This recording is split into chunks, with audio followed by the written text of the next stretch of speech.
Hello and welcome to Code On. If you are looking to enhance your skills, join our Month Stack Web Development series जो YouTube पे available है। और main बात, ये पूरा course मैं आपको हिंदी में पढ़ाने वाली हूँ ताकि आपको सब कुछ आसानी से समझ आ जाए। ओके, हमने बेसिक्स में ओपी का टॉपिक कंप्लीट कर लिया है, जिसमें हमने ओपी के फंडामेंटल कंसेप्ट्स और कुछ डिज़ाइन पैटर्न्स पढ़े थे लाइक सॉलिड वगैरह। वो बहुत इंपॉर्टेंट है हमें कंपनी में प्रोजेक्ट करने के लिए।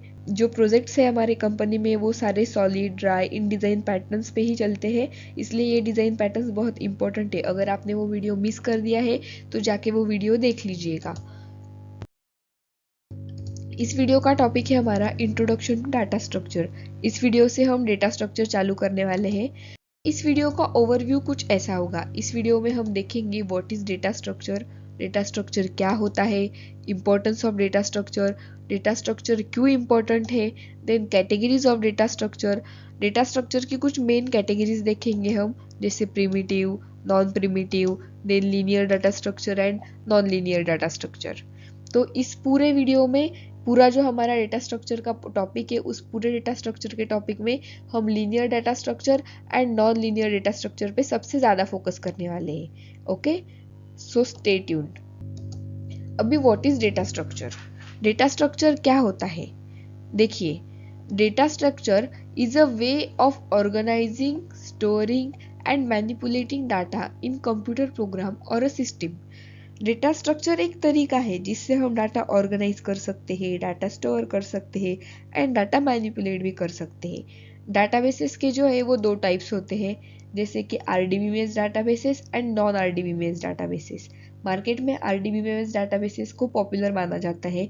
आरडीबीएमएस में हम टैबुलर फॉर्मेट में डाटा सेव करते हैं, मतलब रोज एंड कॉलम के फॉर्मेट में डाटा सेव करते हैं। यह क्या हो गया? डाटा को ऑर्गेनाइज करने का एक तरीका हो गया।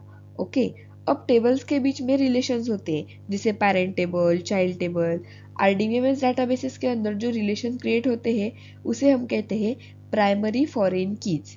याद रखिए, आरडीबीएमएस डाटाबेसेस के अंदर जो रिलेशन क्रिएट होते हैं उसे हम कहते हैं प्राइमरी फॉरेन कीज। सी, विंडोज एक्सप्लोरर में जब हम फाइल एक्सप्लोर करते हैं ना, तो हम क्या करते हैं, एक हार्ड डिस्क में, सी ड्राइव में, डी ड्राइव में हम एक फोल्डर बनाते हैं, फिर उस फोल्डर के अंदर और एक फोल्डर बनाते हैं, उसके अंदर कुछ ऐसे 1 2 3 4 फोल्डर बनाने के बाद उसके अंदर हम कुछ फाइल सेव करते हैं ना। तो ये जो फोल्डर हम बनाते हैं ना, वो एक ट्री स्ट्रक्चर डाटाबेसेस में क्रिएट होता है। मतलब फाइल ऑर्गेनाइज करने के लिए हम ट्री यूज करते हैं। जो कंप्यूटर साइंस के स्टूडेंट है सेकेंड ईयर के, उनको पता है, उन्होंने डीएम डीएसए सब्जेक्ट्स में पढ़ा हुआ है ट्रीज एंड ग्राफ्स, उनका स्ट्रक्चर क्या होता है, उनमें डाटा कैसे सेव होता है। ये सब प्रैक्टिकल हमें कॉलेज में पढ़ाया गया है ऑलरेडी। मैं आपको और एक एग्जांपल देती हूँ। स्पॉटिफाई यूज करते हैं हम सॉन्ग सुनने के लिए। उसमें हम सॉन्ग्स चेंज करते हैं ना, फॉरवर्ड करते हैं सॉन्ग को, फिर बैकवर्ड करते हैं। कुछ हमारा मन पसंदीदा पार्ट हो बस उतना ही सुनते हैं। ओके, या फिर सॉन्ग चेंज करते हैं। ये जो सॉन्ग्स होते हैं ना, ये सब songs data link list format में सेव होते हैं। ये डे टू डे लाइफ में हम ऐसे बहुत सारे एप्लीकेशन यूज करते हैं जिसमें हम डाटा स्ट्रक्चर के अलग अलग टाइप्स में डाटा सेव करते हैं, बट वो टाइप्स हमें पता नहीं होते, तो हमें वो एक्सप्लोर करना है। आप भी 2 3 एग्जाम्पल कमेंट में डाल सकते हो, जो 2 3 एप्लीकेशन ऐसे डाल सकते हो जो अलग अलग डाटा स्ट्रक्चर के फॉर्म्स में डाटा सेव करता हो। मैं आपके कमेंट्स देखूंगी और जो सही कमेंट होगा उसको पिन करके भी रखूंगी। तो देखिए, ये हो गया डाटा ऑर्गेनाइज करने का एक तरीका। अब डाटा ऑर्गेनाइज करना और डाटा स्टोर करना दो अलग अलग चीजें हैं। डाटा ऑर्गेनाइज करने में और डाटा स्टोर करने में डिफरेंस क्या है? डाटा जब स्टोर करते हैं हम, तो वो डाटा रो फॉर्मेट में होता है, हमने उसे स्ट्रक्चराइज नहीं किया है। जैसे आप एमएस वर्ड या नोटपैड में डाटा लिखते हो ना, पर वो डाटा ऑर्गेनाइज नहीं होता है, अनस्ट्रक्चर्ड फॉर्मेट में होता है ना वो डाटा। तो वही डाटा अगर आप डाटाबेस में डालोगे ना, तो वो ऑर्गेनाइज्ड होगा, उस डाटा को एक स्ट्रक्चर मिलेगा। इसे कहते हैं हम ऑर्गेनाइजिंग एंड सॉर्टिंग डाटा। याद रखिए। अब डाटा मैनिपुलेशन कैसे होता है? मैनिपुलेशन करना मतलब मॉडिफाई करना। अब नॉर्मल डाटा आपने डाटाबेस में ऑर्गेनाइज कर कर सेव कर लिया, अब उसमें कुछ चेंजेस करने हैं, हमें मॉडिफाई करना है उसे। इसके लिए भी आपको डाटा स्ट्रक्चर का यूज करना पड़ेगा। जब आप किसी भी प्रोग्रामिंग लैंग्वेज में कोई भी कोड लिखोगे, तो वो इन मेमोरी अलोकेट होता है, रैम में रन होता है, तो हमें उस रैम में डाटा ऑर्गेनाइज और मॉडिफाई करना होता है।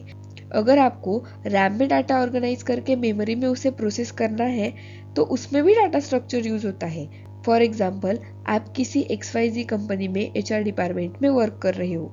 आपने लिंक्डइन पर एक जॉब एप्लीकेशन पोस्ट डाला। अब आपके पास एक पोजीशन के लिए समझो कि 1000 एप्लीकेशन आ गई। अभी वो 1000 एप्लीकेशन आपको चेक करने हैं और आपको चेक करना है वो फर्स्ट कम फर्स्ट सर्व के हिसाब से, मतलब जिसने पहले एप्लीकेशन डाला होगा उसका एप्लीकेशन पहले चेक होगा और उन 1000 एप्लीकेशन में से एक को उस पोस्ट के लिए आपको सिलेक्ट करना है। अब इसके लिए आपको डाटाबेस में ऐसा प्रोग्राम लिखना पड़ेगा कि फर्स्ट एप्लीकेशन फर्स्टली विजिबल हो। ये सब हम रैम में करते हैं। तो simply says, in memory data organise और मॉडिफाई करने के लिए हमें डाटा स्ट्रक्चर का यूज करना है। समझ आ गया आपको?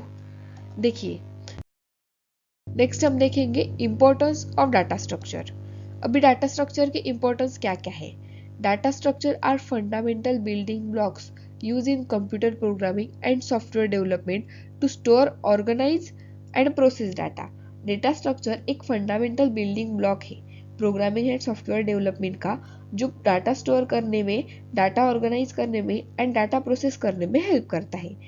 डेटा स्ट्रक्चर कंप्यूटर साइंस में बहुत वाइड रेंज में यूज होता है, जैसे databases, operating system, compilers, search algorithm etcetera. आपको एप्लीकेशन के हिसाब से सुटेबल डाटा स्ट्रक्चर चूज करने के लिए आना चाहिए। अगर आपने गलत मेथड चूज कर लिया तो आपको फर्दर प्रॉब्लम फेस करना पड़ सकता है। आपको एप्लीकेशन के हिसाब से सुटेबल डाटा स्ट्रक्चर चूज करते आना चाहिए। अगर आपने गलत मेथड चूज कर लिया तो आपको फर्दर प्रॉब्लम फेस करना पड़ सकता है। इसलिए choose appropriate data structure according to your problem. Okay, then data structure के बहुत सारे अलग अलग टाइप्स है जो अलग अलग प्रॉब्लम अनुसार वर्क करते हैं।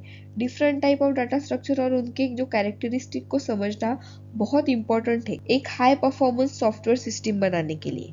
तो आपके लिए डाटा स्ट्रक्चर सीखना बहुत इंपॉर्टेंट है क्योंकि ये हमें इंटरव्यूज में भी पूछा जाता है। तो ये बेसिक कंसेप्ट पता होना बहुत इंपॉर्टेंट है हमारे लिए।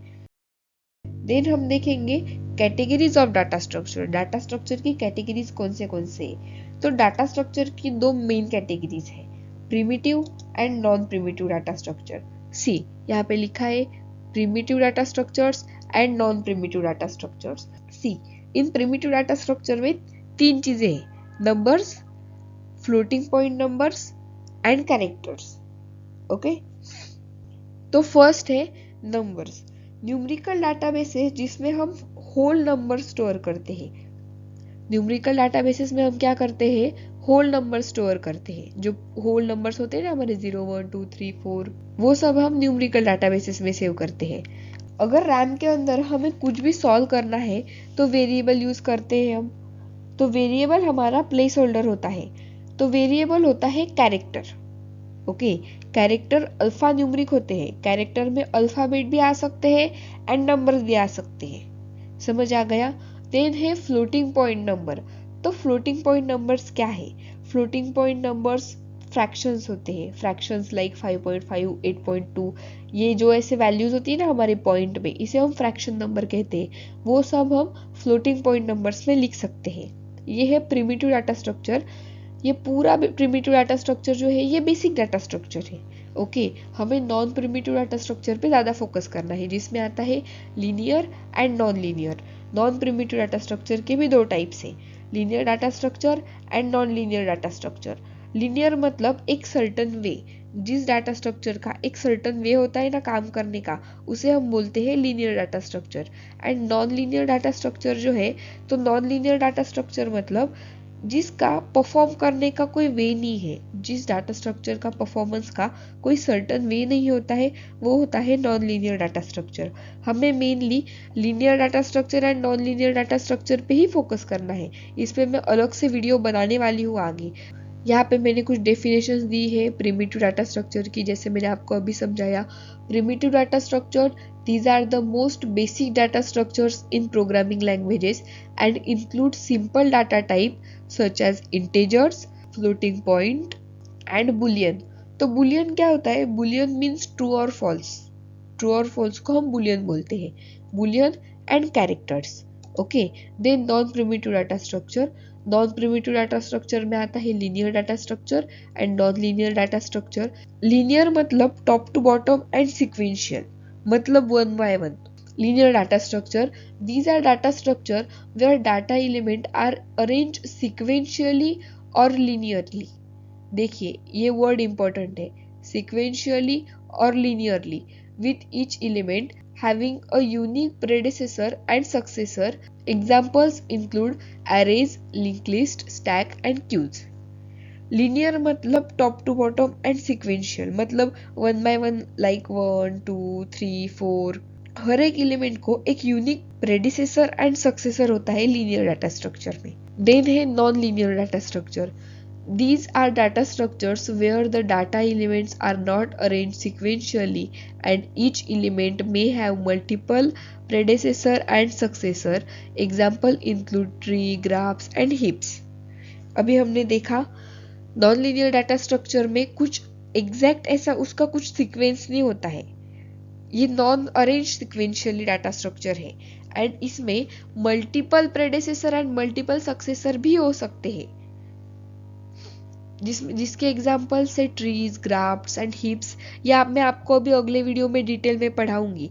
अगले वीडियो में हम डिटेल में देखेंगे कि एरेज क्या होते हैं, लिंक लिस्ट क्या होती है, देन स्टैक्स क्या होते हैं, क्यूज कैसे परफॉर्म करते हैं। ये हमने देखा है पर मैं आपको फिर से पढ़ाऊंगी।